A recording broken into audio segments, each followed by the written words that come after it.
اللهم صل على محمد وآل محمد.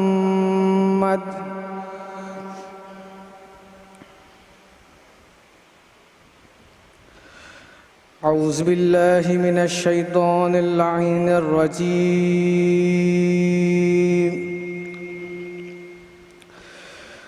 بسم الله الرحمن الرحيم.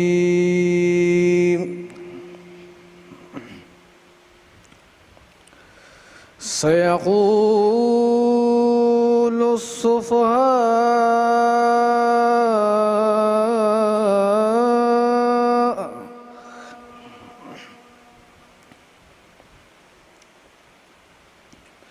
من الناس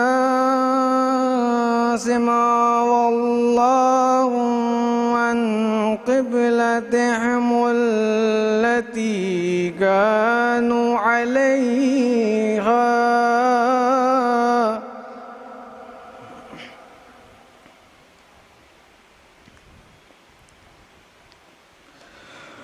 قل لله المشرق والمغرب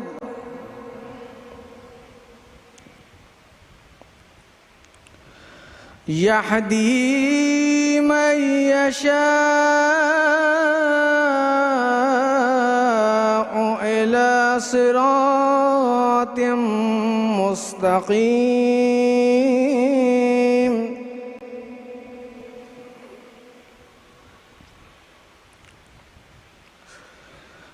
وكذلك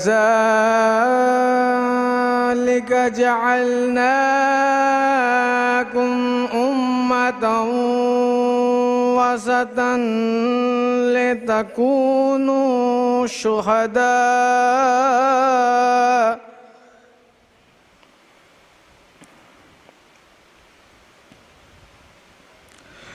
على الناس ما يكون الرسول عليكم شهيدا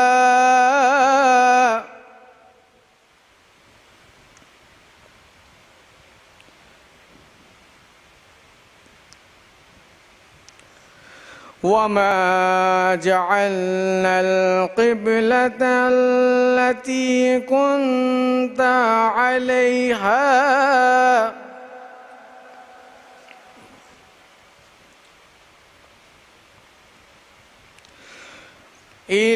إلا لنعلم من يتبع الرسول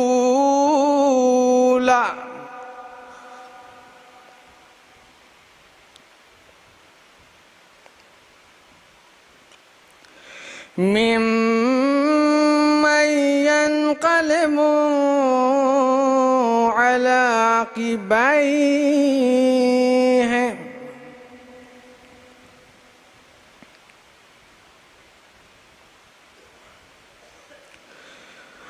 وإن كانت لكبيرة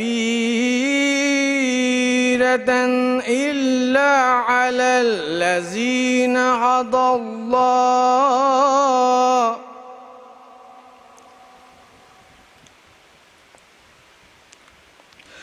وما كان الله ليضيع إيمانكم إن الله بالناس رؤوف رحيم.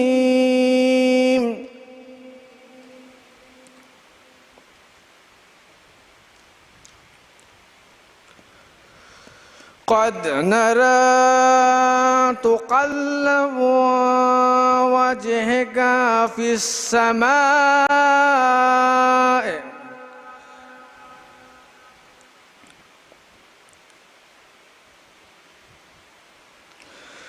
فلنولينك قبلة ترضاها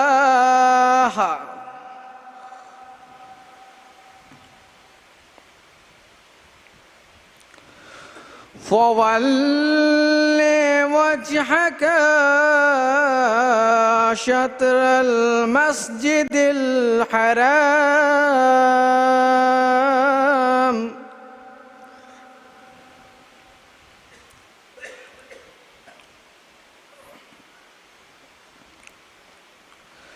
وحيث ما كنتم فولوا وجوهكم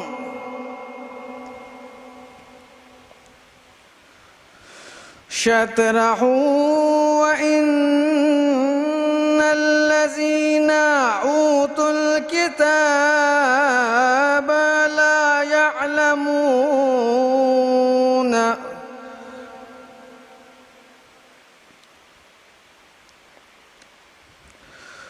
أنه الحق من ربهم وما الله بغافل عما يعملون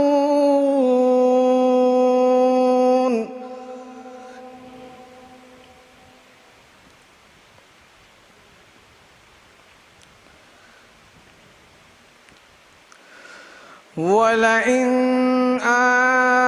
آتيت الذي أوتوا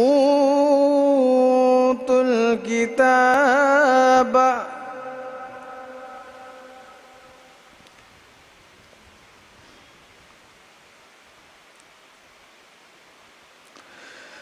بكل آية ما تبعوا قبلة وما أنت بتابع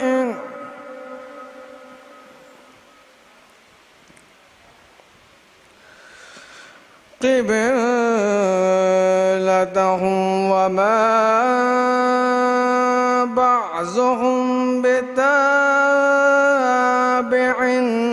قبلة بعض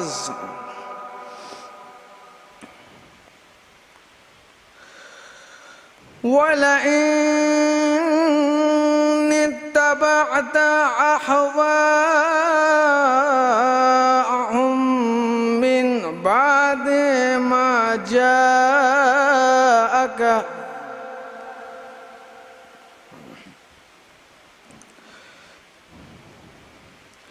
من بعد ما جاءك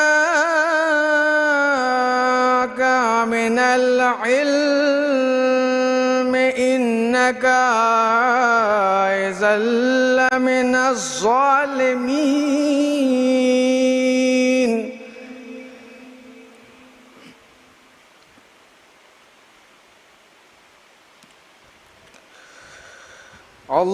الذين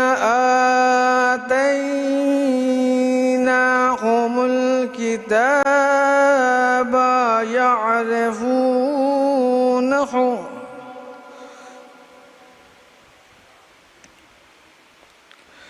كما يعرفون أبناءهم وإن فريقا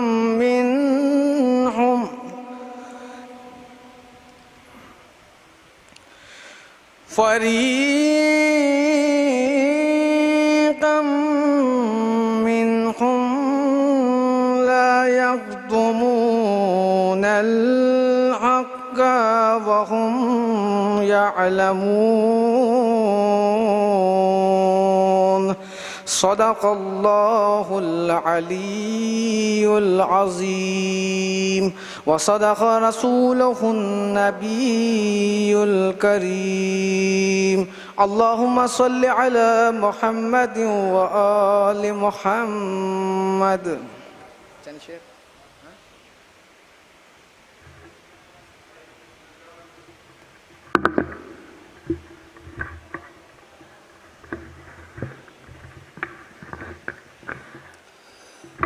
مجلس کا آغاز باقاعدہ تلاوت کلام پاک سے ہو چکا ہے.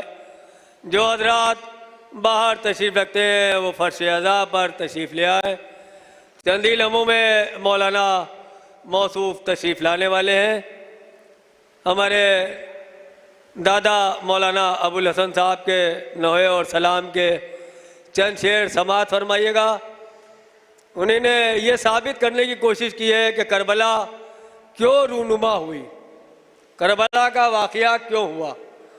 میں نے 2 محرم کو بھی 2-4 مصرے شاید پڑھے تھے، تو کہتے ہیں کہ اشکوں کا رنگ بدلا یوں قتل شاہدی سے، اشکوں کا رنگ بدلا یوں قتل شاہدی سے، خون آسماں سے برسا اگلا لہو زمیں سے، اگلا لہو زمیں سے، ثابت ہوا کہ بیعت، ثابت ہوا کہ بیعت حیدر نے بھی نہیں کی، ثابت ہوا کہ بیعت حیدر نے بھی نہیں کی، شبر کی آستی سے شبیر کی نہیں سے، شبر کی آستی سے شبیر کی نہیں سے، او آواز استغاثہ، آواز استغاثہ سن تو لی سبھی نے، لیکن آیا نہ کوئی ناصر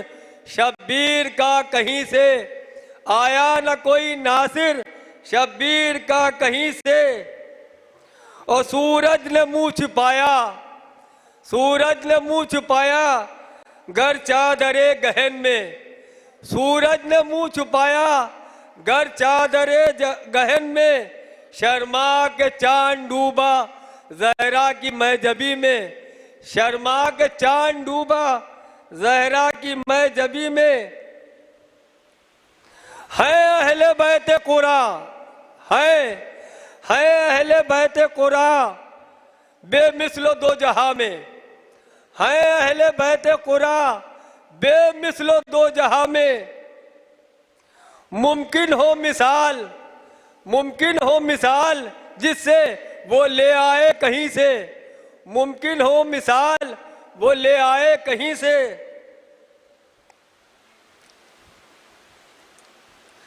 آ بیٹھ سن لے قصہ، آ بیٹھ سن لے قصہ عید غدیر کا بھی، آ بیٹھ سن لے قصہ عید غدیر کا بھی۔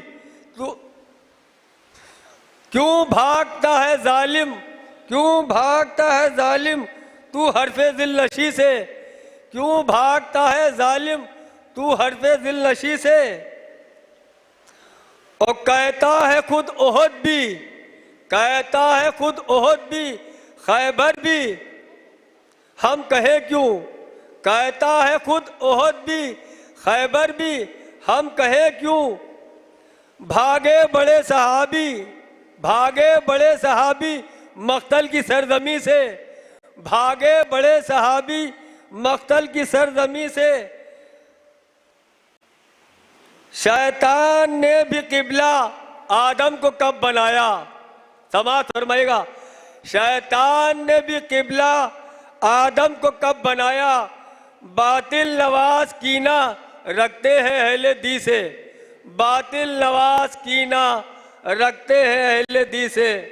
اب میں گزارش کرتا ہوں جواد سلموں سے تشریف لائیں، نعرہ صلوات لاؤ۔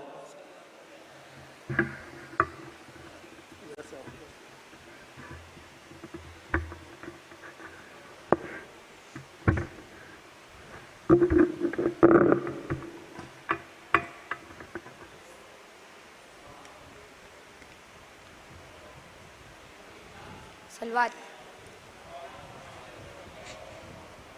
جن لوگوں کو حیدر سے محبت نہیں ہوتی، جن لوگوں کو حیدر سے محبت نہیں ہوتی، ان لوگوں کو ہم کو ضرورت نہیں ہوتی، ان لوگوں کو پھر ہم کو ضرورت نہیں ہوتی۔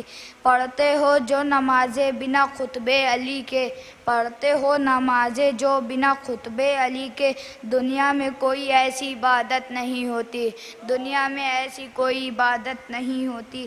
جن لوگوں سے ناراض ہیں شہزادی کونین، جن لوگوں سے ناراض ہیں شہزادی کونین، بن جائے خلیفہ تو عزت نہیں ہوتی، بن جائے خلیفہ تو کوئی عزت نہیں ہوتی۔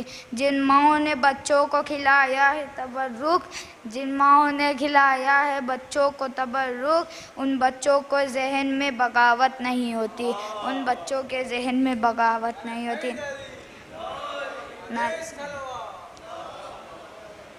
عباس کے پرچم کو اٹھا لے تو بات کر، تو دل سے علی کو اپنا بنا لے تو بات کر۔ عباس کے پرچم کو اٹھا لے تو بات کر، تو دل سے علی کو اپنا بنا لے تو بات کر۔ میری مدد کو آئیں گے 12 کو 12، تو تینوں میں سے ایک کو بلا لے تو بات کر، تو تینوں میں سے ایک کو بلا لے تو بات کر۔ نعرہ سلوات۔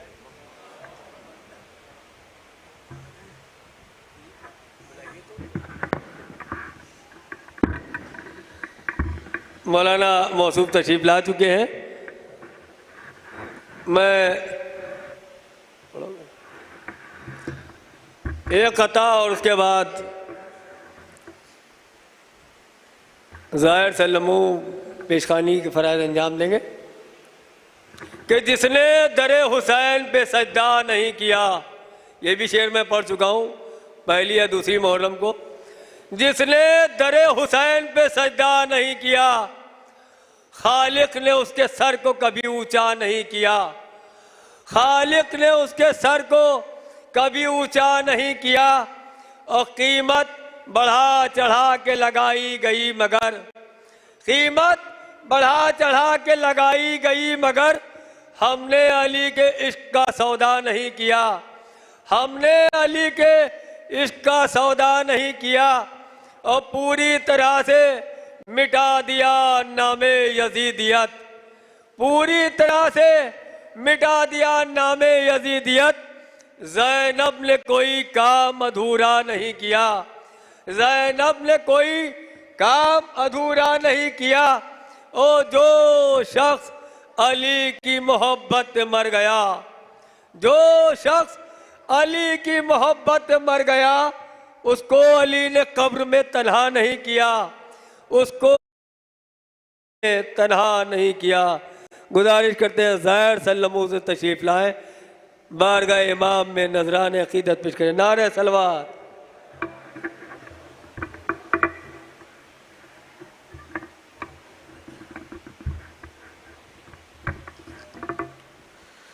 ایک سلوات پڑھے محمد والے۔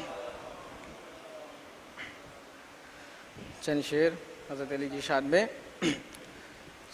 کہ ذکر شے ذکر علی ذکر خدا باقی رہا، ذکر شے ذکر علی ذکر خدا باقی رہا، ہاں جو رہنا چاہیے وہ تذکرہ باقی رہا، ہاں جو رہنا چاہیے وہ تذکرہ باقی رہا، کہ حق کے سجدوں میں جو سجدوں کا مزہ باقی رہا۔ شعر ملاحظہ فرمائے کہ حق کے سجدوں میں جو سجدوں کا مزہ باقی رہا، یہ فقط یہ سبب خاک شفا باقی رہا، یہ فقط یہ سبب خاک شفا باقی رہا۔ اور یہ شعر ملاحظہ فرمائے کہ موت آئی جس کو عشق حیدر کرار میں، موت آئی جس کو عشق حیدر کرار میں، وہ بظاہر مر کے بھی زندہ رہا باقی رہا، وہ بظاہر مر کے بھی زندہ رہا باقی رہا۔ ایک سلوات پڑھیں کہ جام کوثر باغ جنت تو حسین لے گئے، جام کوثر باغ جنت تو حسین لے گئے، تو یزید کہہ تیری قسمت میں کیا باقی رہا، تو یزید کہہ تیری قسمت میں کیا باقی رہا۔ یہ شعر خاص ہے، ملاحظہ فرمائے کہ ایک ہے نہج البلاغہ دوسرا قرآن ہے، ایک ہے نہج البلاغہ دوسرا قرآن ہے، ورنہ کب دنیا میں کوئی معجزہ باقی رہا، ورنہ کب دنیا میں کوئی معجزہ باقی رہا۔ اور سلوات پڑھے محمد والے محمد۔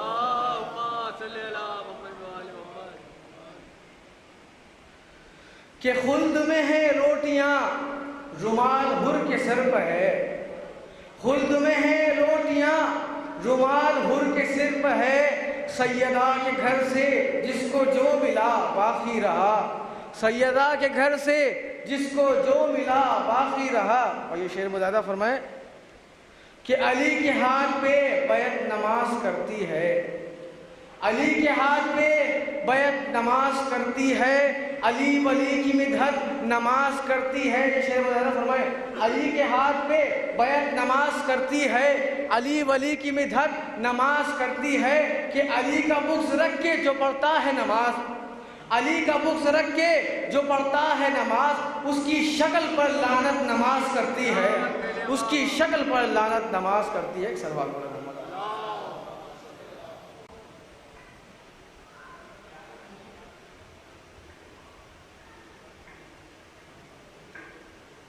مولانا تشریف لا چکے لیکن فرشیدہ پر بھی تشریف نہیں لائے۔ جب تک کہ مولا سجاد کے حوالے سے منقبت کے 2-3 شعر سماعت فرمائیے۔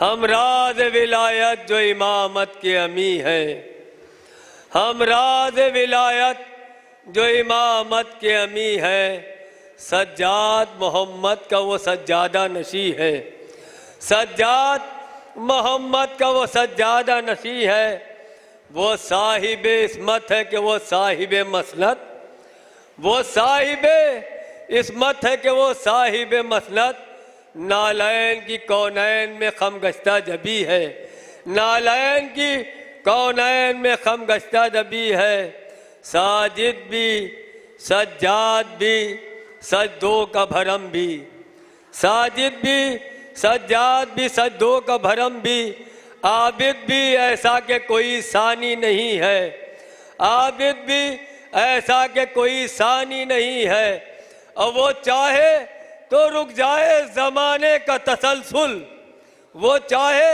تو رک جائے زمانے کا تسلسل، قبضے میں فلک اس کے تو مٹھی میں زمیں ہے، قبضے میں فلک اس کے تو مٹھی میں زمیں ہے، اور زنجیر کو شمشیر بناتا ہے تو سجاد، زنجیر کو شمشیر بناتا ہے تو سجاد، مفلوس تیرے خطبوں سے ہر ایک لئی ہے، مفلوس تیرے خطبوں سے ہر ایک لئی ہے۔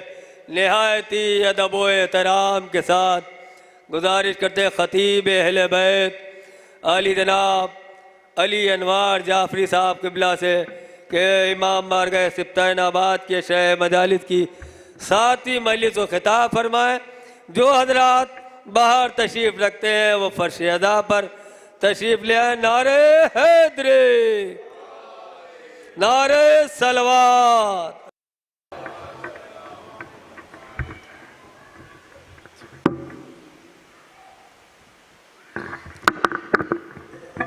اتنی گنجائش دیجیے کہ ہاتھ نہ ٹکرائے۔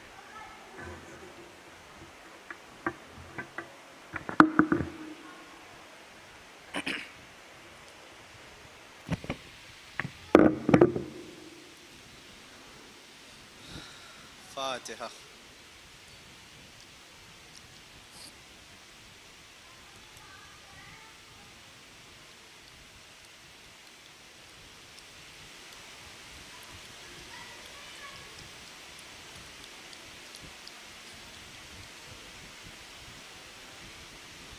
لا حول ولا قوة الا باللہ العلی العظیم۔ اعوذ باللہ من الشیطان اللعین الرجیم۔ بسم اللہ الرحمن الرحیم۔ الحمد للہ رب العالمین، الصلاة والسلام علی سید الانبیاء والمرسلین، سیدنا و نبینا و شفیعنا و طبیب نفوسنا و حبیب قلوبنا، مولانا و مولا الثقلین، جد الحسن والحسین بالقاسم محمد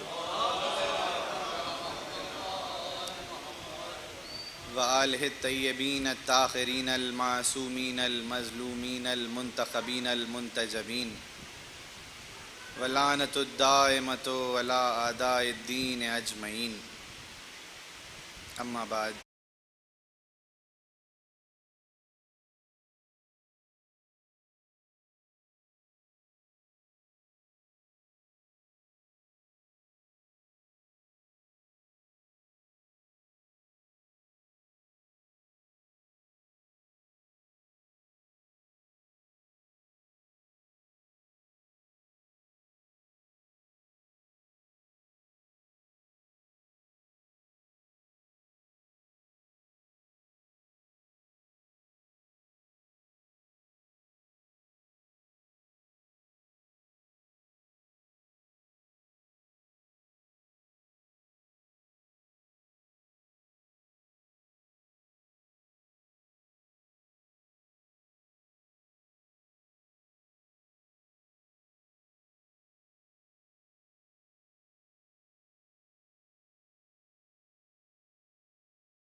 کتنا بلند ہے اور کتنا بالا ہے۔ اس کو محسوس کرنے کے لیے اگر میں ایک مثال دوں، ہم اور آپ جہاں رہتے ہیں یہاں پر پانی بہت زیادہ موجود ہے، ایبنڈنٹ واٹر ہے ناردرن پلینز میں جہاں پہ ہمارا علاقہ ہے، یہاں پر پانی کثرت سے موجود ہے، اور ہم پانی پیتے بھی ہیں، پانی ضائع بھی کبھی کبھی کر دیتے ہیں، ہر طرح سے پانی کا استعمال کرتے ہیں۔ مگر یہی آپ ابھی صحرا میں نکل جائیے، ریگستان میں نکل جائیے، ڈیزرٹ میں نکل جائیے، جب آپ وہاں پہنچیں گے تو جتنا بھی پانی آپ لے کے گئے ہوں گے بار بار پانی کو دیکھ کے کہیں گے کہ کاش تھوڑا سا پانی اور لے آئے ہوتے، تب پانی کی قدر و منزلت کا احساس ہوگا۔ بار بار پانی کی طرف توجہ جائے گی کہ تھوڑا سا پانی اور لے آئے ہوتے، تھوڑا سا پانی اور لے آئے ہوتے۔ تو میں کہتا ہوں کہ بس اسی طرح ابھی تو اس دنیا میں اور اس زندگی میں احساس نہیں ہوتا، مگر ادھر یہ جسم دشت برزخ کی طرف بڑھے گا، بار بار حسرت ہوگی کہ کاش چند قطرے آنسوؤں کے، کاش چند لمحے عزاداری میں اور گزار لیے ہوتے، کاش چند قطرے اور لے آتے تو یہ ہماری بخشش کا سامان ہو جاتے۔ تب حسرت ہوگی اور تب اس بات کا احساس ہوگا کہ یہ ذکر کتنا قیمتی ہے۔ اور میں کہتا ہوں کہ حسرت اس لیے بھی ہوگی کہ روز قیامت کے کئی ناموں میں سے، روز محشر کے کئی ناموں میں سے ایک نام ہے یوم الحسرہ، وہ دن کہ جس دن لوگوں کو حسرت ہوگی۔ اب میں کہتا ہوں کہ یہ اور بات ہے کہ ہم کو حسرت ہوگی اس بات کی کہ کاش جن سے محبت کری تھی ان سے کچھ محبت اور کر لی ہوتی، اور ایک قبیلہ شاید ایسا بھی ہو کہ وہ اس بات کی حسرت کریں گے کہ کاش ان سے محبت نہ کی ہوتی جن سے محبت کر لی تھی۔ ایک گروپ ایسا بھی ہوگا، مگر ہمیں حسرت ہوگی کہ کاش اپنے رہنماؤں سے، کاش اپنے راہبروں سے اور محبت کر لی ہوتی، چند لمحے ان کا ذکر اور کر لیا ہوتا تو آج وہ بخشش کا سامان ہمارے پاس ہوتا۔ بس میں کہتا ہوں یقیناً یہ مجالس آج 8واں مرحلہ ہو گیا، مسلسل آپ سماعت کر رہے ہیں اور مسلسل میں آپ کے سامنے کجمج بیانی اور ٹوٹی پھوٹی گفتگو پیش کر رہا ہوں، اور آپ کو آپ کے مزاج پہ گراں بھی گزر رہی ہے مگر آپ برداشت کر رہے ہیں۔ مگر ذکر آل محمد ہے، اور اس ذکر کے تصدق میں تمام علوم روشن کیے جاتے ہیں۔ گفتگو کل جس مرحلے پہ پہنچی تھی، میں نے آپ کے سامنے چند معروضات عرض کیے تھے، اور کل میں نے گفتگو میں بھی تھوڑا سا اختصار برتا تھا، کچھ باتیں تھیں جو رہ گئی تھیں، آج چاہتا ہوں کہ وہ باتیں آپ تک پہنچا دوں، اس لیے کہ وقت کم ہے اور ایام بھی اب تقریباً ختم ہو رہے ہیں، اور ان دنوں کے بعد پھر کون یہ موقع میسر ہوتا ہے کہ پھر یہ نشست قائم ہو اور اس طرح سے مجالس برپا ہوں۔ ایک درود پڑھیں محمد و آل محمد پہ۔ کل جب ہم گفتگو توحید کے ضمن میں کر رہے تھے، خدا کی حقیقتوں کو سمجھنے کی کوشش کر رہے تھے، تو اولاً تو میں اس بات کو بہت اپریشیٹ کرتا ہوں، میں بہت خوشی ہے مجھے اس بات کی، میرا دل بہت مسرور ہے کہ ہمارے جوانوں کی طرف سے سوال آ رہے ہیں، اور میں سمجھتا ہوں کہ منبر کا کام بھی یہی ہے کہ یہاں سے کم میرے جیسے طلاب کا اور طالب علمانہ انداز ہونا یہی چاہیے کہ یہاں سے سوال قائم کیے جائیں، بیداری پیدا کی جائے۔ جواب دینا تو بس ان کا کام ہے کہ جو علماء ہیں، ہم جیسے ادنا سے طالب علم بیداری اور کیوریوسٹی پیدا کر دیں، سوال پیدا کر دیں، ایک تجسس پیدا ہو جائے، کشف حقیقت کے لیے، ادراک حقیقت کے لیے ایک بے چینی پیدا ہو جائے، اس لیے کہ جب سوال پیدا ہو جائے گا تو پھر خود بخود جواب تک آپ پہنچ جائیں گے، اور پھر میں کہتا ہوں کہ جب سوال پیدا ہو جائے گا تو خود بخود باب مدینۃ العلم تک پہنچ جائیں گے، اپنے آپ وہ عقل آپ کی وہاں تک پہنچ جائے گی۔ منبر کا کام یہ ہے کہ سوال پیدا کیے جائیں۔ تو میں عرض یہ کر رہا تھا کہ اب کچھ سوالات بھی آ گئے۔ کل ایک بہت اچھا سوال کسی جوان نظر نہیں آ رہی ورنہ میں نام بھی پوچھ لیتا، کل بڑا خوبصورت سوال ہمارے ایک جوان بھائی نے کیا، اور میں سمجھتا ہوں کہ اگرچہ سوالات بہت سے تھے اور میں ہر سوال کو منبر سے نہ ایڈریس کیا جا سکتا ہے اور نہ جواب دیا جا سکتا ہے، مگر کچھ سوالات ایسے ہیں کہ جو ہمارے موضوع کے مطابق ہیں۔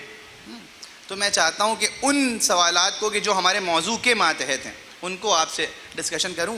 کل ہمارے کسی ایک جوان نے سوال کیا کہ دین کے ماتحت گفتگو ہو رہی ہے, دین کی خصوصیات پہ ہم گفتگو کر رہے ہیں, تو دین کے بہت ساری حقیقتیں ایسی ہیں. اب بہت متوجہ ہو کے سنیں گے. دیکھیے جوانوں کا سوال بھی بڑا اچھا تھا اور میں کہتا ہوں کہ انشاءاللہ کسی حد تک جواب بھی پہنچے گا. سوال یہ تھا کہ دین کے بہت سے مسائل ایسے ہیں یا حقیقتیں ایسی ہیں کہ جو سائنٹیفکلی سمجھ میں نہیں آتی ہیں. اب ٹھیک ہے, یہ اس کے جملے تھے, اپنی اس کی جرأت تھی کہ اس نے بات رکھی تو کم سے کم, کہ جو سائنٹیفکلی سمجھ میں نہیں آتی ہیں. اور پھر اس نے یہ بھی کہا کہ جیسے مثال کے طور پہ خلقت کائنات کا جو تصور ہے, کریشن آف یونیورس ہے, کہ جو سائنس کہتی ہے کہ ایک حادثہ پیش آیا اور ایک ایکسپلوژن ہوا اور پوری یونیورس بن گئی, اور دین کہتا ہے کہ نہیں, کسی منصوبہ نگار نے کسی منصوبے کے ماتحت پلان کر کے باقاعدہ طور پہ اس کائنات کو خلق کیا. اب یہ اس نے مثال دی کہ جیسے یہ مسئلہ سمجھ میں نہیں آتا ہے, یا معصومین کا ایک وقت میں مدد کے لیے کئی جگہوں پر پہنچ جانا, یہ سائنٹیفکلی کیسے, اس طرح کی کئی سارے اس نے مثالیں دیں. اب میں ایک ایک مثال کو تو نہیں دہرا سکتا. میں سب سے پہلے قبل اس کے کہ مجھے یہ سوال بڑا اچھا لگا کہ تخلیق کائنات, کریشن آف یونیورس, حادثہ ہے کہ منصوبہ, میں اس پہ تقریر اگرچہ کر بھی چکا ہوں. میں کہتا ہوں کہ جس وقت آپ یہ بیان کر رہے ہیں کہ دین کے معاملے, دیکھیے یہ بہت ضروری ٹاپکس ہیں جو منبر سے میں ایڈریس کر رہا ہوں, اس لیے کہ اگر آپ دین بچے کے اور جوانوں کے اس ریشنل پروسیس کو, اس ریشنل تھاٹفل مائنڈ کو اگر آپ سیٹسفائی نہیں کریں گے, دلیلیں نہیں دیں گے, تو کل کو بچے بے دین ہو جائیں گے. متوجہ ہیں؟ اب چونکہ ہم اور آپ اپنے بچوں کو اسکول بھیجتے ہیں اور بچے بچپنے سے یہ پڑھتے ہیں کہ ایک ایکسپلوژن ہوا, ایک حادثہ ہوا اور کائنات بن گئی, پڑھتے ہیں نا. اب میں کہتا ہوں کہ ابھی اس کا بھی جواب میں روشن کرتا ہوں, مگر قبل اس کے میں ایک میزان اور ایک اسٹینڈرڈ بنا دوں. میں آپ سے کہتا ہوں جب آپ یہ کہہ رہے ہیں کہ سائنس کے اعتبار سے دین کے کچھ معاملات سمجھ میں نہیں آتے, تو میں آپ سے کہتا ہوں کہ کیا ضرورت ہے اس بات کی کہ دین کے مراحل کو سائنس کے ذریعے سے سمجھا جائے؟ قبل اس کے کہ میں سمجھاؤں, میں پہلے پوچھتا ہوں کہ کیا ضروری ہے یہ بات. سوال ہے دیکھیے, اور دلیل کے ساتھ سمجھاؤں گا. اس لیے کہ جب میں سائنس پر توجہ دیتا ہوں, میں نے بھی ایک درجے تک میں بھی سائنس کا اسٹوڈنٹ رہا, میں دیکھتا ہوں کہ سائنٹیفیکل اپروچ جو ہوتی ہے, سائنس کا جو طریقہ ہوتا ہے علم کو سمجھنے کا, اس میں چند نقائص ہیں. اور وہ کیا نقائص ہیں؟ قبل اس کے کہ میں بتاؤں کہ کس طرح سائنٹیفکلی پروو ہوتے ہیں, پہلے ضرورت سمجھیے کہ کیا ضروری بھی ہے کہ ہر چیز سائنس کے اعتبار سے پروف کی جائے. سائنس میں بہت سے نقائص ہیں. ایک نقص میں آپ کے سامنے پیش, اس کا قطعاً مطلب نہیں ہے کہ میں سائنس, علم سائنس کو اور آپ کے سامنے یعنی علت اور معلول کے علم کو آپ کے سامنے ناقص بیان کر رہا ہوں, نہیں. لیکن بہت سارے مسائل ایسے ہیں کہ جس میں سائنٹیفیکل اپروچ نہیں لی جا سکتی. جیسے مثال دیتا ہوں میں آپ کو, سائنس آپ کو علت تو بتاتی ہے ہر چیز کی, مگر اس علت کی کیفیت اور اس علت کی وجہ نہیں بتاتی. جیسے مثال کے طور پہ, گاڑھا جملہ نہ بیان کروں, مثال کے طور پہ ایک بچے کی ماں بچے سے محبت کرتی ہے, ٹھیک ہے, بچے کی ماں بچے سے محبت کرتی ہے.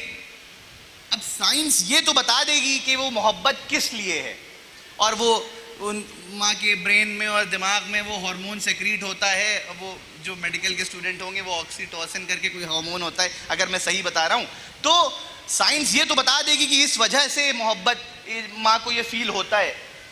مگر وہ ہارمون اپنے ہی بچے کے لیے کیوں ہوتا ہے اور دوسرے کے لیے کیوں نہیں ہوتا, سائنس یہ نہیں بتا پائے گی. یا اور مثال کو بتاؤں, مثلا آپ نے سن سیٹ دیکھا, سورج کو غرب ہوتے ہوئے مغرب میں, ویسٹ میں آپ نے دیکھا کہ سورج غروب ہو رہا ہے, تو آپ کو دیکھ کے بڑا اچھا لگا, محسوس ہوا, خوبصورت لگا آپ کو.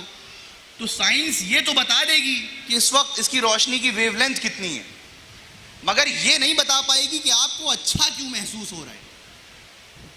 متوجہ ہیں؟ سائنس یہ تو بتا دے گی کہ یہ اس لیے لائٹ کی یہ ویو لینتھ ہے اور یہ سورج ہے اور یہ, مگر آپ کو دیکھ کر اچھا محسوس کیوں ہو رہا ہے؟ یہ کیفیت سائنس اس کی ویٹیج نہیں بیان کر سکتی. اور ایک مثال دیتا ہوں, ایک اور نقص میں آپ کو سائنس میں آپ کے سامنے پیش کرتا ہوں. مثال کے طور پہ سائنس کے جتنے بھی علوم ہیں, سائنس جب اپنی تھیوریز دیتی ہے, سائنس کا جو طریقہ ہے, جو اپروچ ہے, وہ عالم شہود پہ مبنی ہے, آبزرویشنل یونیورس پہ مبنی ہے. صحیح ہے؟ جتنا آبزرو کرتی ہے سائنس اتنا ہی مینشن کرتی ہے. بات واضح ہو رہی ہے؟ جتنا آبزرو کرتی ہے. اور علم سائنس میں جو تھیوریز ہوتی ہیں وہ وقت کے ساتھ ساتھ تبدیل ہوتی رہتی ہیں. یعنی کسی دور میں, ایک درود پڑھیں محمد و آل محمد, کسی دور میں سائنٹیفیکل تھیوری یہ تھی کہ مالیکیول اسمالسٹ پارٹیکل تھا. صحیح؟ اب جب تک اس کی رد نہیں آئی, جب تک یہی سچ تھا, مگر دوسرے سائنٹسٹ نے ریسرچ کری لیبوریٹری میں اور پھر دوسری تھیوری آئی کہ نہیں, ایٹم اسمالسٹ پارٹیکل ہے. اب میں کہتا ہوں جیسے ہی یہ دوسری تھیوری آئی تو پہلی تھیوری جھوٹی ثابت ہو گئی. متوجہ ہیں؟ پہلے ایٹم کو انڈیویزیبل پارٹیکل مانا جاتا تھا, لیکن جیسے ہی اس کے اوپر ریسرچ ہوئی اور لیبوریٹری میں نتائج اس کے بدلے, فوراً ایٹم کو اب ڈیویزیبل مانا جانے لگا. یعنی جب تک رد نہیں آئی تھی جب تک تو وہ تھیوری حق تھی, مگر جیسے ہی رد آ گئی تو اب دوسری تھیوری حق ہو گئی. تو میں نے محسوس یہ کیا, اور آسان کر دوں بچوں کے سمجھنے کے لیے, پہلے سائنس یہ کہتی تھی, جب ابتدائی دور میں جو سائنسداں تھے وہ یہ کہتے تھے کہ ارتھ فلیٹ ہے. صحیح ہے؟ لیکن جب علم نے ارتقا پائی تو پھر ارتھ اسفیئر ہو گیا. تو جیسے جیسے سائنس ارتقا پاتی ہے خود اپنے آپ کو جھوٹا قرار دیتی ہے. متوجہ ہیں؟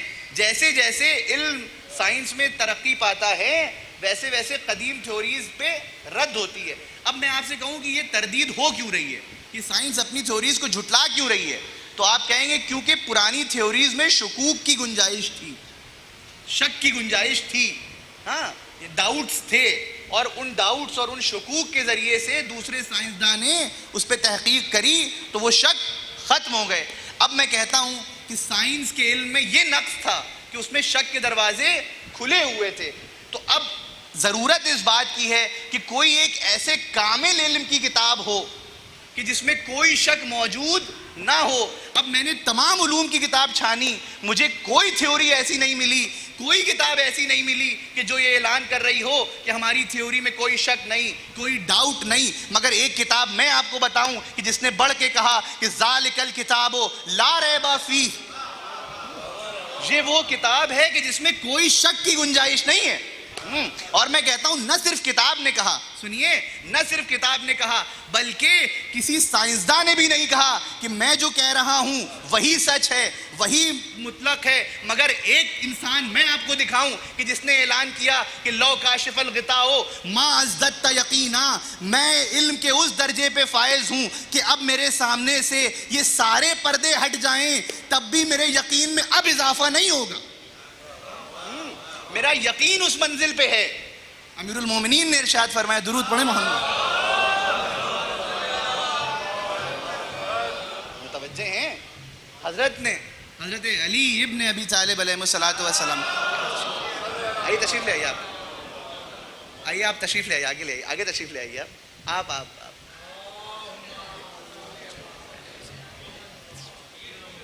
ہمارے مہمان خصوصی ہیں, آئیے تشریف لائیے, تشریف لائیے.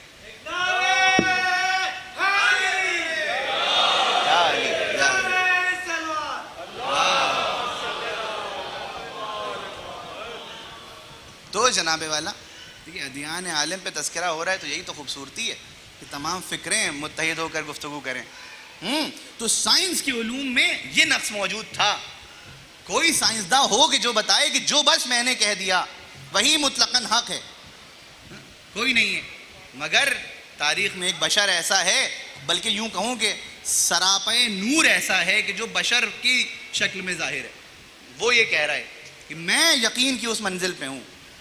تو جناب والا اب میں کہتا ہوں, یہ تو میں نے تمہید میں ایک میزان آپ کے سامنے پیش کری کہ آج کی گفتگو میں آپ مجھے تھوڑے سا موقع دیں گے کیونکہ اب وقت جا رہا ہے، اور دیکھیے میں نے ساری گفتگو میں اختصار سے کام لیا ہے، آپ کو کہیں شکایت کا موقع نہیں دیا، اب تھوڑا سا آپ مجھے برداشت کریں گے۔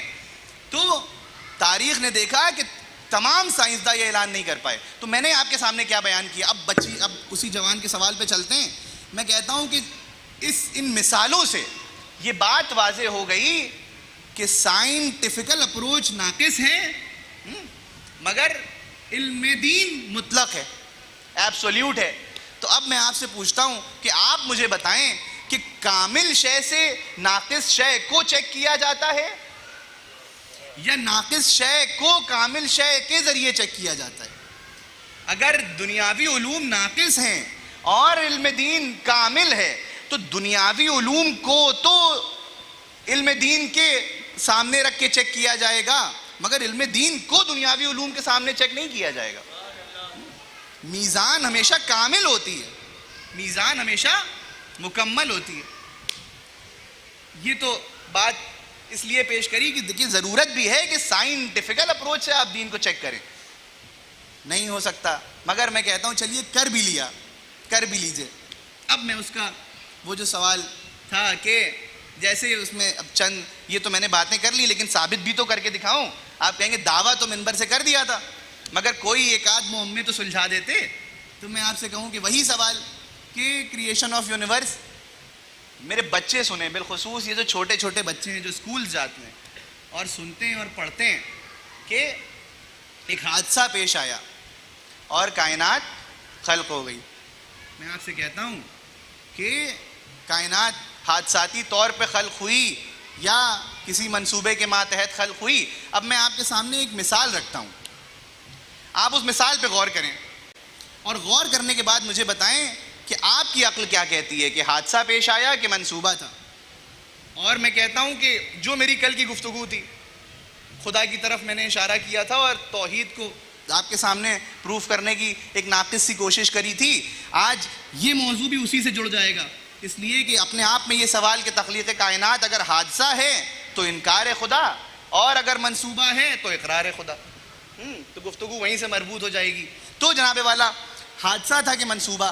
میں ایک مثال دیتا ہوں آپ کو، بہت متوجہ ہو کے سنیں۔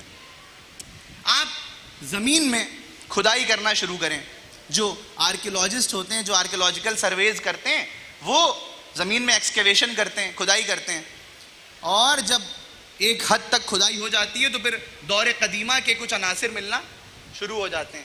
میں آپ سے کہوں کہ آپ نے کھدائی کرنا شروع کری اور کھودتے کھودتے کچھ ترچھے اور آڑے پتھر آپ کو ملنا شروع ہو گئے، یعنی ارریگولر شیپ کے کچھ پتھر آپ کو ملنا شروع ہو گئے۔ میں آپ سے پوچھوں ان پتھروں کا ملنا کس بات کی دلیل ہے؟ تو آپ کہیں گے کہ حادثاتی طور پہ پتھر مل رہے ہیں، اس لیے کہ سوائل کی لیئرز ہوتی ہیں تو پتھر مل رہے ہیں۔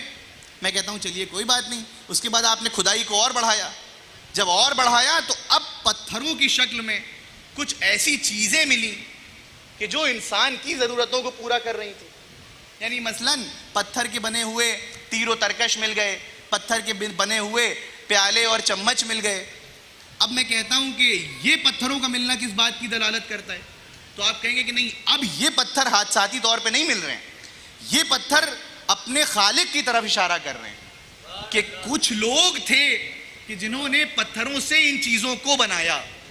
یعنی گویا مختصر کر کے کہوں تو اسٹون ایج کی طرف اشارہ کر رہے ہیں، دور حجری کی طرف اشارہ کر رہے ہیں۔ تو اب میں نے کہا کہ آپ نے یہ کیسے طے کیا کہ وہ ارریگولر پتھر حادثہ تھے اور یہ شکل شدہ تشکیل شدہ پتھر یہ منصوبہ نگار کی طرف اشارہ کر رہے ہیں؟ تو آپ بڑھ کے کہیں گے کہ کیونکہ وہ پتھر غیر ضروری تھے، وہ ترچھے بیڑے پتھر غیر ضروری تھے، ضرورت کے مطابق نہیں تھے، اس لیے وہ حادثہ تھے، مگر یہ پتھر ضرورت انسانی کو پورا کر رہے ہیں، اس لیے یہ منصوبہ ہیں۔ بس میں کہتا ہوں کہ اسی میزان پہ رکے رہیے اور پوری کائنات کا مشاہدہ کریے۔ اگر یہ کائنات آپ کی ضرورت کو پورا کرتی ہوئی نظر آئے تو پھر اس کی ضرورتوں کا پورا کرنا اس بات کی دلیل ہے کہ یہ کوئی منصوبہ نگار کی بنائی ہوئی ہے۔ اور اگر کائنات کی تمام چیزیں درہم برہم نظر آئیں اور کوئی ضرورت پورا نہ کر رہی ہوں تو پھر کہیے کہ حادثہ تھا کہ پیش آیا۔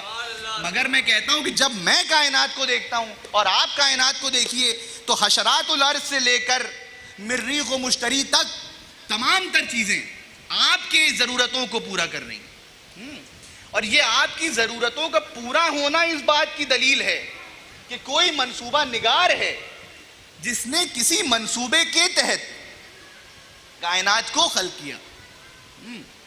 اور میں کہتا ہوں نہ صرف خلق کر دیا، اگر صرف خلق کر دیا ہوتا تو یہ ہم جیسی بیان کرنے والے لوگ ناقص دلیلوں پہ بات کرتے، مگر کس جمیل ترین انداز میں خلق کیا۔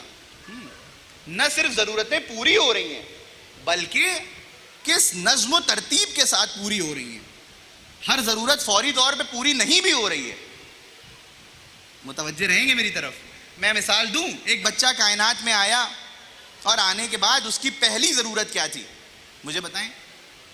ایک بچے کی سب سے پہلی ضرورت تھی ہوا، کیونکہ اس کو سانس لینے کی ضرورت تھی۔ اب میں کہتا ہوں کہ پہلی ضرورت ہوا تھی اور اس ہوا کے بنا بالکل زندہ نہیں رہ سکتا تھا بچہ۔ تو کیونکہ بہت زیادہ ضروری تھی اس لیے خدا نے ہوا کو اتنا کائنات میں بھر دیا کہ اب بچہ ہاتھ ہلائے یا نہ ہلائے، پیر چلائے یا نہ چلائے، مگر اس کی سانسیں چلتی رہیں گی، وہ ہوا کم نہیں پڑے گی۔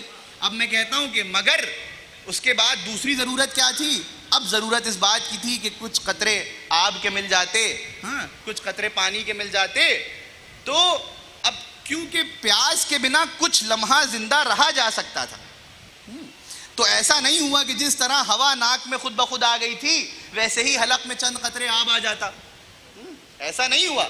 اب پانی کے لیے تھوڑی سی ہاتھ کو ہلانا پڑا، پیروں کو بڑھانا پڑا تو وہ پانی میسر ہوا، مگر میں کہتا ہوں کہ پانی کے بنا کم وقت زندہ رہا جا سکتا تھا اور بھوک میں زیادہ لمبا زندہ رہ سکتے تھے، تو اب بھوک کے لیے تھوڑی کثرت عمل اور بڑھائی، اب انسان ہاتھ بھی بڑھائے، پیر بھی بڑھائے، تھوڑی کد و کاوش کرے، تھوڑی محنت کرے تو غذا بھی فراہم ہو جائے گی۔ یعنی ایسا محسوس ہوتا ہے کہ اللہ آپ کی ضرورتوں کو پورا بھی کرنا چاہتا ہے اور آپ کی قوت عمل کو سلب بھی نہیں کرنا چاہتا۔ وہ یہ بھی نہیں چاہتا کہ آپ عمل کرنا ختم کر دیں، آپ کاہل ہو جائیں، وہ یہ بھی نہیں چاہتا، مگر یہ بھی نہیں چاہتا کہ میرے بندے کو ضرورتیں پوری نہ ہوں۔ تو کیا نظم و ترتیب کے ساتھ، کیا آرگنائزڈ وے میں، کیا حکمت کے ساتھ کائنات کو سجا دیا۔ اب آپ مجھے بتائیں کہ وہ خالق کہ جو اس نظم و ترتیب کا بھی خیال رکھتا ہو، وہ خالق، وہ بنانے والا جو اس آرگنائزڈ وے میں یونیورس کو خلق کرے، ممکن کیسے ہے کہ ایک حادثہ پیش آئے اور اس نظم و ترتیب کے ساتھ ساری چیزیں خلق ہو جائیں؟ ارے میں کہتا ہوں کہ پانی تو حادثے سے خلق ہو سکتا ہے، کھانا تو حادثے سے خلق ہو سکتا ہے، مگر کیا پیاس اور بھوک میں جو وقفہ ہے وہ بھی حادثاتی طور پہ خلق ہو گیا؟ کیا سانس لینے کا جو سسٹم ہے کیا یہ بھی حادثاتی طور پہ خلق ہو گیا؟ یہ نظام کس نے بنایا؟ یہ اپنے آپ پھر ایک نئی جہت کھل جائے گی کہ کس نظم و ترتیب کے ساتھ بنایا۔ نظم و ترتیب خلقت ایک اپنے آپ میں ایک مسلسل موضوع ہے۔ ایک درود پڑھیں محمد و آل محمد۔ محسوس کر رہے ہیں آپ؟ یعنی وہ یہ بھی چاہتا ہے کہ آپ کی ضروریات انسانی بحیثیت بشر پوری ہوں، اور یہ بھی نہیں چاہتا کہ آپ کا قوت عمل سلب ہو جائے۔ تو جناب والا، خلقت کائنات حادثہ نہیں ہے، خلقت کائنات منصوبہ ہے۔ اور وہ دوسری مثال جو دی تھی، اب ظاہر ہے کہ اگر اور وقت رہا تو میں ان مثالوں کا بھی جواب دے دوں گا۔ دوسری مثال دی کہ ایک وقت میں کیسے ممکن ہے کہ معصومین کئی جگہوں پر پہنچ، اور یہ اعتراض تو میں سمجھتا ہوں کہ دور قدیمہ کا اعتراض ہے کہ جب امیر المومنین پہ جب ہم کہتے ہیں کہ یا علی ادرکنی یا علی مدد، تو ممکن کیسے ہے کہ ایک وقت میں اتنے لوگوں کی مدد کرنے کے لیے حضرت پہنچ جائیں؟ تو اسی زاویے سے اب وہ اعتراض تعصب کی بنا پہ تھا، یہ اعتراض جو بچے نے یہ جو سوال کیا یہ تجسس کی بنا پہ، مگر سوال تو اپنی جگہ باقی ہے۔ تو میں کہتا ہوں کہ بہت سارے جوابات اس پہ ہو سکتے ہیں، فضائلی باب بھی کھل سکتے ہیں، مگر کم سے کم ایک ظاہری زاویہ میں آپ کے سامنے تھوڑا سا منطقی جواب میں پیش کر دوں۔ علماء لکھتے ہیں کہ انسان کے وجود کے کئی سارے عکس ہوتے ہیں، کئی ساری تمثیل ہوتی ہیں. یعنی ایک ہوتا ہے وہ وجود کے جو وجود ظاہری ہے، میں بہت دقیق اور فلسفیانہ نہیں کروں گا اس پہلو کو، بس سرخی کے طور پہ ایک وجود کے جو وجود ظاہری ہے، یعنی یہ جو وجود جو آپ کا اور میرا ظاہری طور پہ نظر آ رہا ہے، اور ایک وجود برزخی، وہ کہ جو مثال کے طور پہ آپ سوئے اور آپ نے خواب میں اپنے والد کو دیکھا کہ وہ آئے اور انہوں نے آپ کی رہنمائی کری کہ بیٹا مثلاً قبر میں یہ پریشانی ہے. خدا آپ سب کے والد کو سلامت رکھے جن کے والد باحیات ہیں. میں مثال اگر اور آپ کے کسی کوئی بزرگ کے جو انتقال کر گئے ہیں، اس لیے کہ منبر سے حفظ مراتب کا بھی خیال رکھنا چاہیے کہ میں وہ مثال بھی نہ دوں قطعاً کہ جو غیر مناسب ہو. تو کوئی بزرگ ہمارے بوڑھے، ہمارے جد خواب میں آئے، اور خواب میں آنے کے بعد انہوں نے کہا کہ قبر میں یہ پریشانی ہے اور اس کو حل کر دو. تو یہ جو وجود خواب میں آیا اس کو کہتے ہیں وجود برزخی. اب یہ ظاہری جسمانی وجود نہیں ہے، یہ وجود برزخی ہے. یا علماء لکھتے ہیں کہ ایک وجود جو وجود تجریدی ہوتا ہے، یعنی ایبسٹریکٹ وجود ہوتا ہے.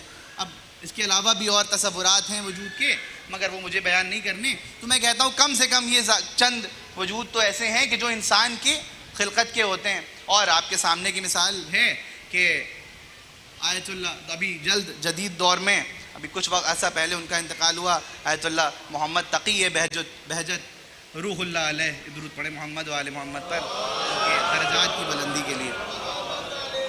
ان کے بارے میں بھی ایسا تھا کہ آقا حسین نے ان کو چند تحفے عطا کیے تھے. اس میں سے ایک تحفہ یہ تھا کہ آپ جس طرح سے ظاہری چیزوں کو دیکھتے تھے اسی طرح سے باطنی چیزوں کو بھی محسوس کر لیتے تھے. اگر میں اختصار کے ساتھ بیان کروں تو ایک انسان کے کم سے کم یہ وجود ہو سکتے ہیں.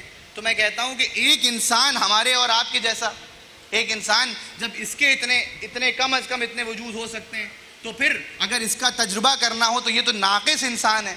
اور اگر اس کا باقاعدہ طور پہ تجربہ کرنا ہو تو پھر آؤ میں تاریخ اسلام میں ایک انسان مرد کامل تمہیں دکھاؤں کہ جس سے لوگ آ کے بار بار اس سے کہتے ہیں کہ یا علی آج میرے گھر تشریف لائیں، یا علی آج شام کو میرے گھر مہمان ہو جائیں، یا علی آج میرے گھر مہمان ہو جائیں. اور مولا امیر المومنین ہر ایک سے کہتے جاتے ہیں انشاءاللہ انشاءاللہ انشاءاللہ. اور تاریخ نے لکھا کہ 40 افراد حضرت کے پاس آئے، متوجہ ہیں، 40 افراد حضرت کے پاس آئے اور آپ کو مدعو کیا، اور حضرت ہر ایک سے کہتے گئے کہ انشاءاللہ انشاءاللہ. اسی وقت پہ مدعو کیا اور حضرت نے کہا انشاءاللہ. اور جب اگلے دن صبح ہوئی تو تاریخ لکھتی ہے، یہ مستند روایتوں میں یہ واقعہ موجود ہے کہ تاریخ لکھتی ہے کہ فلاں شخص نے کہا کہ آج علی میرے گھر موجود تھے، دوسرے نے کہا کہ علی میرے گھر موجود تھے، زہرا نے کہا کہ آج علی میرے ساتھ تھے، رسول خدا نے کہا کہ علی میرے ساتھ تھے. ارے جبریل نے آ کے کہا کہ عرش پر خدا کہتا ہے کہ علی میرے ساتھ تھے.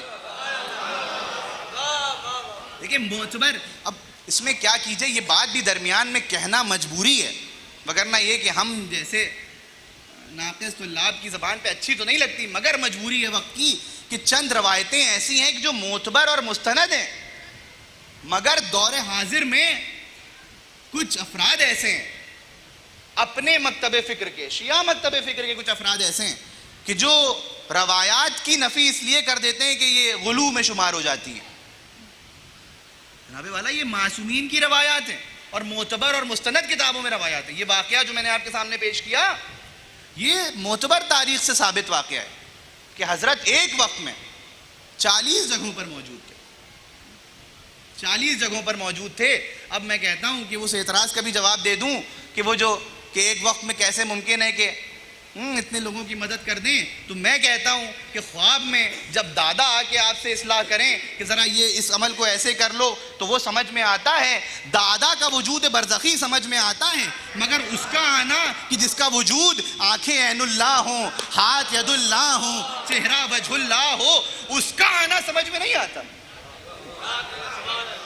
اس کا مدد کو آنا، اس کا امداد کو آنا سمجھ میں نہیں آتا. یہ تو برہانی حقیقتیں ہیں، یہ تو عقلی حقیقتیں.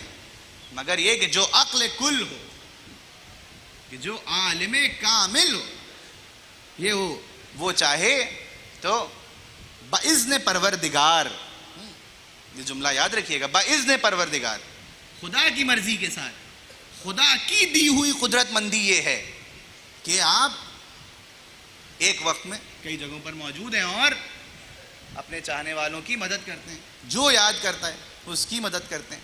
تو جناب والا یہ باتیں میں نے کہا کہ جو اب میرے پاس پھر وہی ہے کہ گفتگو پھر دوسرے رخ پہ مڑ جائے گی۔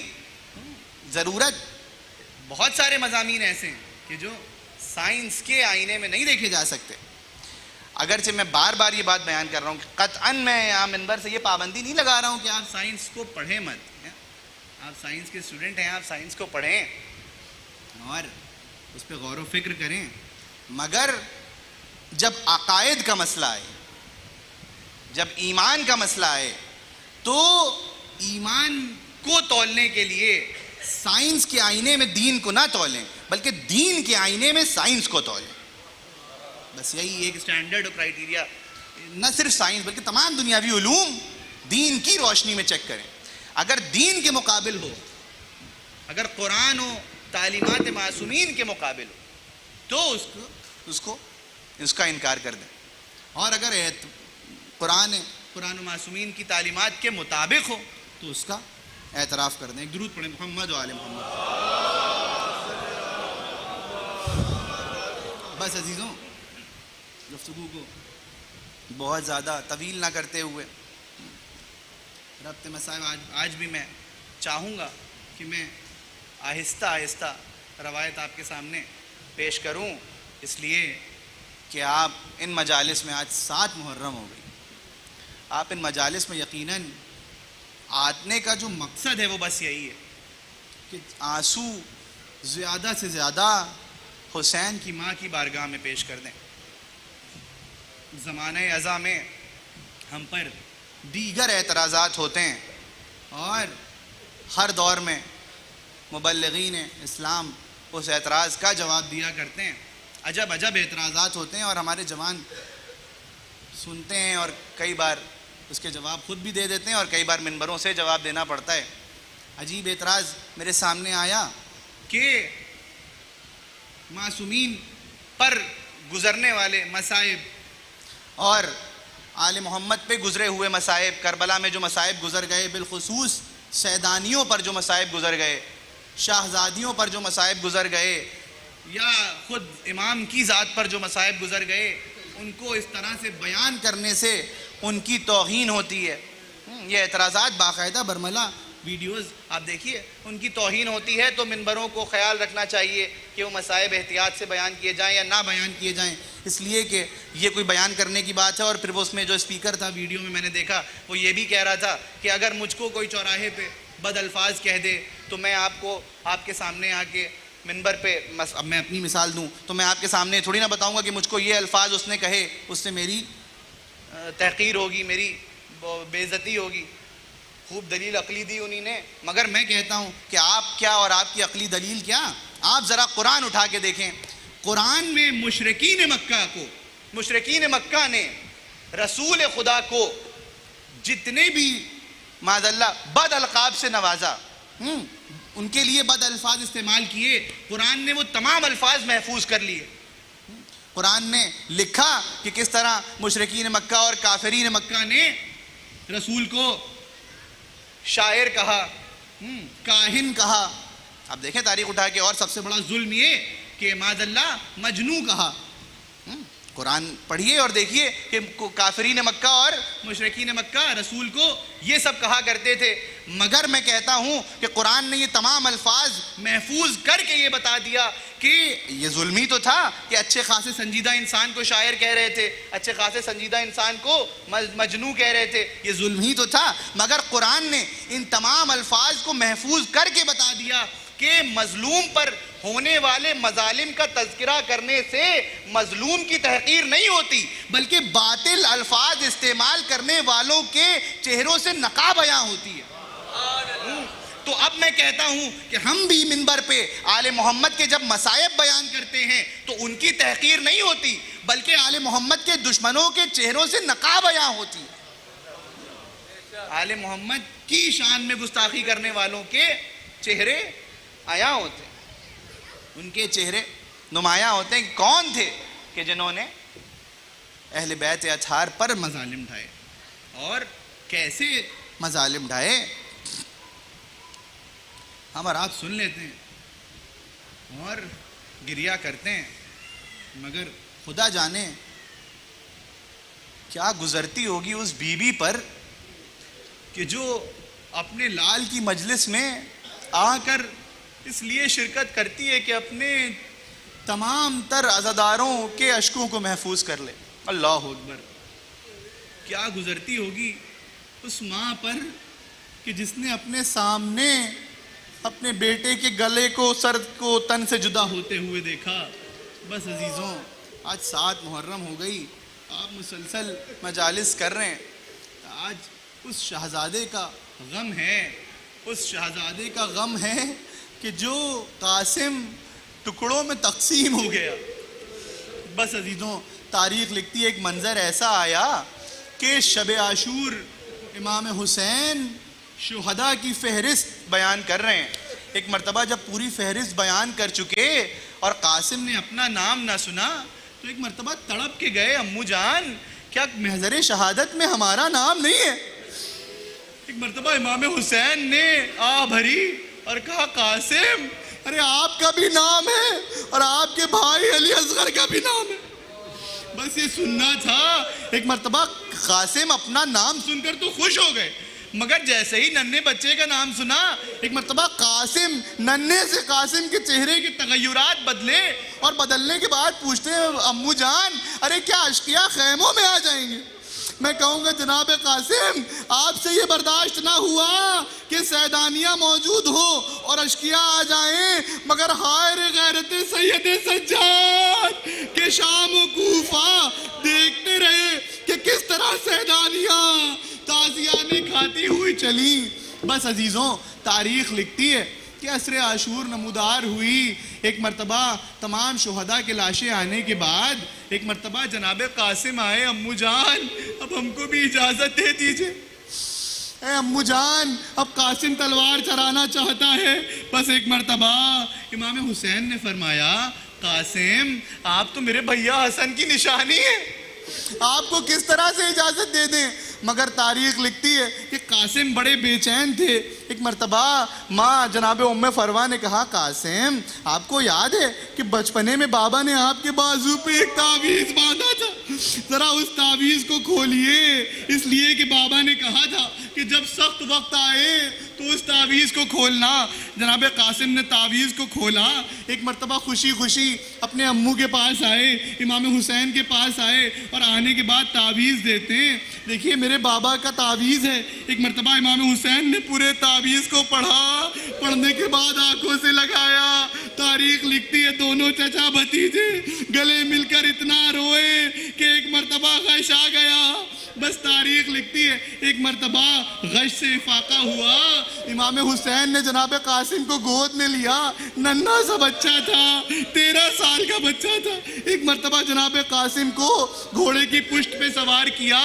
جناب قاسم کے لیے کوئی زرہ موجود تو نہ تھی، ارے جناب قاسم کے غریبہ کو چاک کر دیا، آستینوں کو چڑھا دیا۔ شاید اس لیے کیا ہو کہ شاید لعین دیکھے تو سمجھ جائے یہ بچہ یتیم ہے، اس پہ ظلم نہ کریں۔ بس تاریخ لکھتی ہے ایک مرتبہ قاسم تلوار لے کے میدان میں آئے، آنے کے بعد بڑھ کے حملہ کیا، بہترین حملہ کیا۔ تاریخ لکھتی ہے کہ ایک پہلوان ارزق شامی نام کا پہلوان اس کے 7 بیٹوں کو واصل جہنم کیا، اور اس کے بعد وہ پہلوان خود آیا۔ ایک مرتبہ حسین دور سے یہ منظر دیکھ رہے، ارزق شامی کو بھی قاسم نے واصل جہنم کیا۔ بس جیسے ہی یہ پہلوان مرا، بس تاریخ لکھتی ہے لعین نے چاہا کہ اب کسی طرح قاسم کو قتل کر دیں۔ ایک جتھا آگے بڑھا، تمام لوگوں نے مل کے قاسم پہ حملہ کیا۔ اب عجیب روایت ہے، تاریخ لکھتی ہے قاسم کے سر پہ گرز لگا، قاسم پشت فرس سے زمین پہ تشریف لائے۔ تاریخ لکھتی ہے ایک لعین نے چاہا کہ جلدی سے قاسم کے سر کو تن سے جدا کر دے، بس یہ منظر دیکھنا تھا۔ ایک مرتبہ ایک طرف سے حسین بڑھے، ایک طرف سے عباس بڑھے۔ جیسے ہی دشمن نے یہ دیکھا، دشمن سمجھا کہ عباس نے حملہ کر دیا اور قاسم نے آواز دینا شروع کری، ارے یا اماہ ادرکنی، یا اماہ ادرکنی۔ تاریخ لکھتی ہے دشمن سمجھا، ایک مرتبہ دائیں جانب کے گھوڑے بائیں بائی جانب کے گھوڑے دائی جانب، ارے قاسم کی نحیف سی آواز گھوڑوں کی ٹاپوں میں کہیں غائب ہوتی چلی گئی، قاسم کا لاشا ٹکڑے ٹکڑے ہو گیا۔ ایک مرتبہ حسین قریب پہنچے، تاریخ لکھتی ہے حسین جب کسی شہید کے قریب پہنچتے تھے تو اس کے سرانے بیٹھتے تھے، سر کو زانو پہ رکھتے تھے، مگر جب قاسم کے لاشے پہ پہنچے تو نہ سرانا تھا نہ پیدیانہ تھا، قاسم کے جسم کے ٹکڑے میدان میں بکھرے تھے۔ حسین نے گٹری میں ٹکڑوں کو جمع کیا، گٹری کو اٹھایا، ایک مرتبہ خیمے کی طرف بڑھے، لا کے ام فروا کو گٹری دے دی۔ ارے بھابی ام فروا، یہ رہی آپ کی امانت، یہ رہا آپ کا قاسم جو ٹکڑوں میں تقسیم ہو گیا۔ اللہ لعنت اللہ علی قوم الظالمین رضا بقضائه وتسلیما لامرہ انا للہ وانا الیہ راجعون۔ بار الآقا تیری بارگاہ میں دعا گوں ہے کہ ہماری اس عبادت کو قبول فرما۔ پروردگار تجھے واسطہ ہماری آنکھوں سے نکلے ہوئے اشکوں کا بار الٰہا ان اشکوں کے تصدق میں ہمارے گناہوں کو معاف کر دے۔ دعاؤں کی گزارش کی گئی ہے، کچھ لوگ علیل ہیں، ان کے لیے دعائے صحت کہہ دیجئے، اور ان تمام دعاؤں میں ایک میرا درد دل بھی ہے۔ میری اپنی پھوپھی جن کی حیثیت میرے لیے والدہ کی سی ہے، نہایت سخت علیل ہیں، دعا ہے امام سجاد کے تصدق سے کہ بار الٰہا ان کو شفائے کاملہ عطا فرما، تمام مریضوں کو شفائے کاملہ عطا فرما، جو پریشان حال ہیں، جو تنگ دست ہیں، ان کے لیے از غیب سے وسائل رزق فراہم کر دے۔ بار الٰہا جو حضرات بھی فرش عزا پر نہیں آ پا رہے ہیں اپنی کسی بھی مجبوری کی بنا پہ، کچھ لوگ پردیس میں ہیں کہ جو مجلس کا فرش نہیں بچھا پا رہے ہیں، ان کے لیے جلد از جلد وسائل ذکر سید الشہداء فراہم کر دے۔ جہاں جہاں بھی شیعان اہل بیت پر ظلم ہو رہے ہیں پروردگار ان تمام تر مظلوموں کی حمایت کر، بالخصوص لشکر اسلام، لشکر اسلامی، لشکر ایران کی حفاظت فرما۔ جو حضرات ظلم کر رہے ہیں پروردگار ان کو نیست و نابود کر دے۔ حقیقی وارث ذکر ابا عبداللہ، ذکر امام حسین، حقیقی وارث کائنات امام زمانہ کے ظہور میں تعجیل فرما، ہمیں ان کے انصار میں شمار کر دے۔